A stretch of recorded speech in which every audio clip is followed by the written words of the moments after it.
जितिया व्रत की पौराणिक कथा पढ़ेंगे तो मिलेगा संतान को लंबी आयु का वरदान। दोस्तों, जितिया व्रत को संतान की लंबी उम्र के लिए किया जाता है। 3 दिन तक चलने वाले इस व्रत के नियम बेहद कठिन होते हैं। इस व्रत में दूसरे दिन यानी कृष्ण पक्ष अष्टमी को पूजन होता है। व्रत तब तक पूर्ण नहीं माना जाता जब तक इसकी व्रत कथा न पढ़ी या सुनी जाए। इसीलिए आज हम आपको जितिया व्रत की पौराणिक कथा बता रहे हैं। जितिया व्रत की पौराणिक कथा। नर्मदा नदी के पास एक नगर था, कंचनवटी। उस नगर के राजा का नाम मलयकेतु था। नर्मदा नदी के पश्चिम में पलवटा नाम की मरुभूमि थी। इसमें एक विशाल पाकर के पेड़ पर एक चील रहती थी। उसे पेड़ के नीचे एक सियारिन भी रहती थी। दोनों पक्की सहेलियां थी। दोनों ने कुछ महिलाओं को देखकर जितिया व्रत करने का संकल्प लिया और दोनों ने भगवान श्री जीतवाहन की पूजा और व्रत करने का प्रण ले लिया।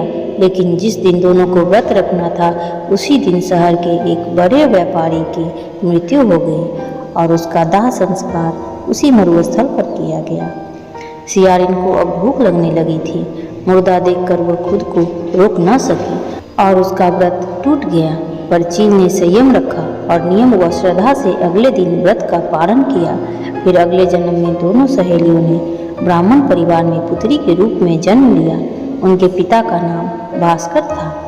चील बड़ी बहन बनी और उसका नाम शीलवती रखा गया। शीलवती की शादी बुद्धिसेन के साथ हुई। सियारन छोटी बहन के रूप में जन्मी और उसका नाम कपूरावती रखा गया। उसकी शादी उस नगर के राजा मलयकेतु से हुई। अब कपूरावती कंचनवटी नगर की रानी बन गई। भगवान जीतवाहन के आशीर्वाद से शीलवती के 7 बेटे हुए, पर कपूरावती के सभी बच्चे जन्म लेते ही मर जाते थे। कुछ समय बाद शीलवती के 7 पुत्र बड़े हो गए। वे सभी राजा के दरबार में काम करने लगे। कपूरावती के मन में उन्हें देख ईर्ष्या की भावना आ गई। उसने राजा से कहकर सभी बेटों के सर को काट दिए और उन्हें 7 नए बर्तन मंगवाकर उसमें रख दिया और लाल कपड़े से ढककर शीलवती के पास भिजवा दिया। यह देख भगवान जीतवाहन ने मिट्टी से 7 भाइयों के सर बनाए और सभी के सिर को उसके धड़ से जोड़कर उन पर अमृत छिड़क दिया।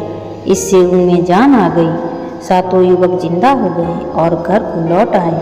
जो कटे सरे रानी ने भेजे थे वे फल बन गए। दूसरी ओर रानी कपूरावती बुद्धिसेन के घर से सूचना पाने को व्याकुल थी। जब काफी देर सूचना नहीं आई तो कपूरावती स्वयं बड़ी बहन के घर गई। वहां सबको जिंदा देखकर वह सन्न रह गई। जब उसे होश आया तो बहन को उसने सारी बात बताई। अब उसे अपनी गलती पर पछतावा हो रहा था। भगवान जीतवाहन की कृपा से शीलवती को पूर्व जन्म की बातें याद आ गई। वह कपूरावती को लेकर उसी पाकर के पेड़ के पास गई और उसे सारी बातें बताईं। कपूरावती बेहोश हो गई और मर गई। जब राजा को इसकी खबर मिली तो उन्होंने उसी जगह पर जाकर पाकर के पेड़ के नीचे कपूरावती का दाह संस्कार कर दिया।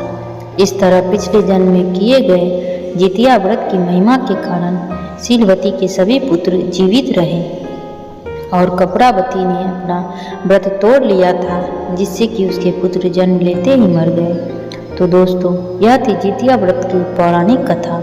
दोस्तों, अगर वीडियो पसंद आई हो तो वीडियो को लाइक करें और चैनल को सब्सक्राइब करना बिल्कुल ना भूलें। धन्यवाद।